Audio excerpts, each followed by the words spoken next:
Ketika seorang raja yang melakukan kesalahan ditegur oleh nabi, ditegur oleh orang sipil biasa, tetapi dengan kerendahan hatinya Daud memilih untuk bertobat. Apapun dosa kita sekarang ini, Bapak Ibu Saudara yang dikasihi Tuhan, dari 10 hukum Taurat atau dari 2 hukum yang terutama di dalam perjanjian baru tentang mengasihi Tuhan dan mengasihi sesama, kalau kita masih ada dosa selama ini tuh, ketika ditegur oleh Tuhan lewat firman Tuhan, lewat gembala, lewat sebagainya, mari kita bertobat. Mari kita rendahkan diri kita dan tidak melakukan dosa itu kembali. Pengenalan akan Allah, mengenal siapa Tuhan kita lebih lagi. Ketika kita ditegur oleh firman Tuhan, mari jadikan teguran itu sebagai kekuatan dalam kehidupan kita dan mari kita bertobat daripadanya. 2 Samuel 12 ayat 13. 2 Samuel 12 ayat 13. Kata kepada Daud, Tuhan telah menjauhkan dosamu itu, engkau tidak akan mati. Daud berkata kepada Nabi Nathan, aku sudah berdosa kepada Tuhan. Daud mengakui betul bahwa dia bersalah, bahwa dia berdosa di hadapan Tuhan. Seringkali ketika kita melakukan dosa, kita menyangkal dosa-dosa itu. Ketika kita melakukan kesalahan, kita menyangkal. Tapi yang dilakukan Daud bilang, aku sudah berdosa kepada Tuhan. Sebuah pengakuan kepada seorang nabi dan pengakuan di hadapan Tuhan. Lalu apa yang terjadi? Tuhan telah menjauhkan dosamu itu, engkau tidak akan mati. Memilih bertobat ketika ditegur akan dosanya, mengenal akan dia lebih lagi.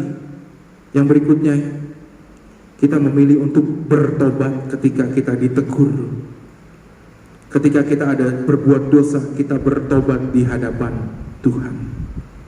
Bapak Ibu Saudara yang dikasihi Tuhan, ketika kita bilang mengenal akan Tuhan Yesus Kristus, mengenal akan dia lebih lagi dalam setiap kehidupan kita, berarti kita harus persiapkan diri kita untuk mengenal lebih lagi, lebih intim lagi dalam pujian, penyembahan, dan doa kita. Kita harus prioritaskan Tuhan di tempat yang pertama. Kita harus siapkan waktu kita yang paling baik untuk menghadap Tuhan. Kenapa sih? Pak Bu, kesehatan yang kita terima sekarang, berkat yang sekarang kita terima, apapun yang kita terima, semuanya berasal daripada Tuhan. Bukan sedikit pun kekuatan kita sendiri.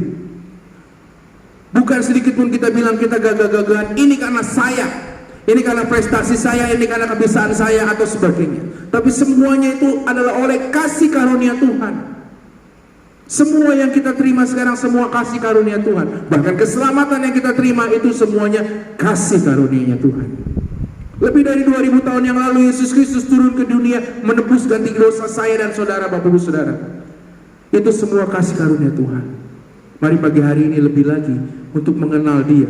Prioritaskan Yesus Kristus menjadi tempat yang utama di dalam kehidupan kita. Yang kedua, mengenal Tuhan berarti memilih untuk mengatasi persoalan bersama dengan Allah, bukan malah menjauhkan diri dari Allah. Tapi kita datang setiap masalah, mari kita lebih lagi mencari Tuhan. Lebih lagi mempersiapkan diri kita untuk dekat, untuk kenal kepadanya. Dan yang ketiga terakhir, ketika Tuhan tegur dosa kita lewat firman Tuhan, lewat hamba Tuhan dan sebagainya, mari kita bertobat. Mari kita mengakui dosa dan kesalahan kita. Mari kita bertobat di hadapan Tuhan.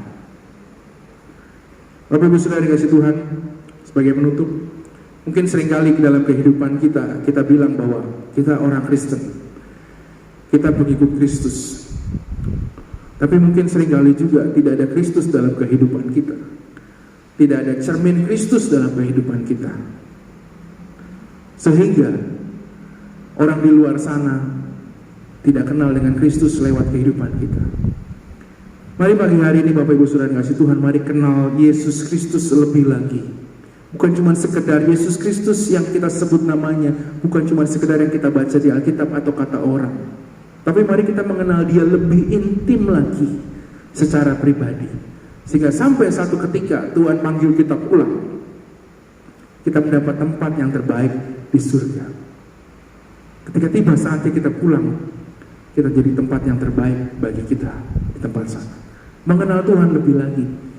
Mari kita prioritaskan Tuhan sebagai tempat yang pertama dan utama. Ketika kita datang masalah, mari kita lebih dekat lagi sama Tuhan. Dan ketika kita dosa kita ditegur, mari kita sama-sama bertobat. Mari kita mengenal Tuhan lebih lagi. Kita kenal Tuhan lebih lagi, bukan cuma sekedar nama yang kita sebutkan. Mari kita tunduk kepala.